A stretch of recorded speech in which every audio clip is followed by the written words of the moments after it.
Hi, I'm 𝗡𝘂𝘁𝗿, CEO of Compound Solutions, and welcome to Nutravate Conversations. This is about taking ideas from outside the industry and bringing them inside the nutraceutical industry to inspire and build upon our culture of innovation.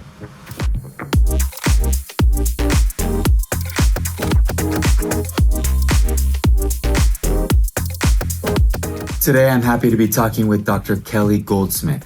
Kelly is one of the best behavioral scientists in the world, and she's going to be covering topics such as A/B testing, but also scarcity.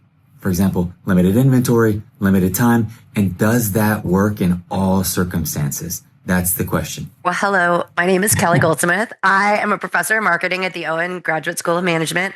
Prior to that, I was on the faculty at the Kellogg School of Management, also teaching marketing.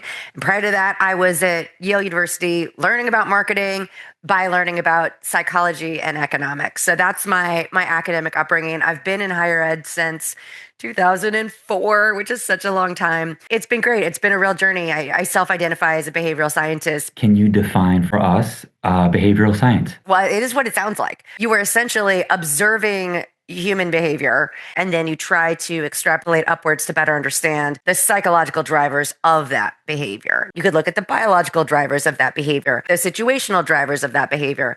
I've stayed within the realm of mostly the underlying psychological drivers of that behavior. When I think about behavioral science, I think about the psychological drivers. I'm thinking of like subjective, but science to me seems a little bit objective, meaning numbers, like a Bachelor of Arts and a Bachelor of Science. It seems like we in the Western world have tried to divide science and art. Interesting. I think it's a false dichotomy. I'm going to jump in there and say, Why? Yeah, if you've done anything in marketing, if you've ever sold a product, you too have designed experiments that are run on human beings, because every time you launch a campaign, it's an experiment and you're going to test, did it actually persuade? Did it actually increase sales? Did it actually increase click-through, right? And if you've ever done A/B testing, that's really analogous to what I do in the lab when I run experiments online.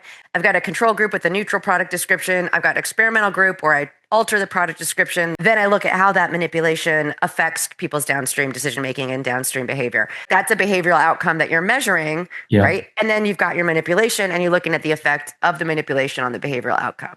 And in market research, I always say there's a whole continuum of how much money and time you want to spend. And sometimes if you have less money and less time, you can jump in with the product, see what they click on, and you don't need to know the why. When you start to fine tune the understanding of the drivers, that's a luxury some people just don't have, because that's oftentimes going to be a more expensive and longer process. We all know that people respond to different things, right? It could be aspirational, it could be fear of missing out. What are some of those levers that marketers tend to pull? What are maybe the most successful? There's a whole bunch of ways to answer this question, and the answer is dynamic. One of them is scarcity creates value. People want things to the extent that it's unavailable. And we revisited that recently in a 2023 publication that we had, where we questioned, is that still true in a universe where I get messaging all the time?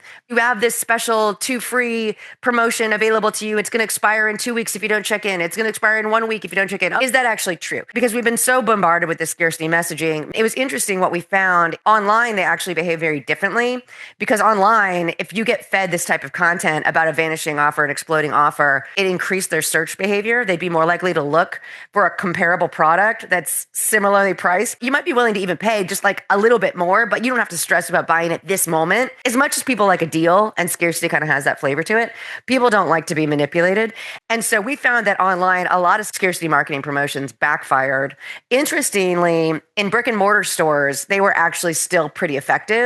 One reason was because in brick and mortar stores, the search costs are just much higher. The cost of like going to a different vitamin store, for example. And so if you're in the store and they tell you it's a good deal and they tell you the deal's not going to be there next week, you're much more likely to be like, okay, cool, I'll get it. Whereas when you're online, opening up another window takes 2 seconds. We're not observing parallel effects. So I would say like these big levers that marketers can pull, even the tried and true ones, always beg testing and reconsideration, because marketing is evolving so rapidly. There's no need to assume the levers that have been true 40 years ago are still true today, or always true. They may be true offline, but not true online, etc. Thanks for watching Nutravate Conversations. Please connect with us, engage, comment, and let's keep building on this culture of innovation.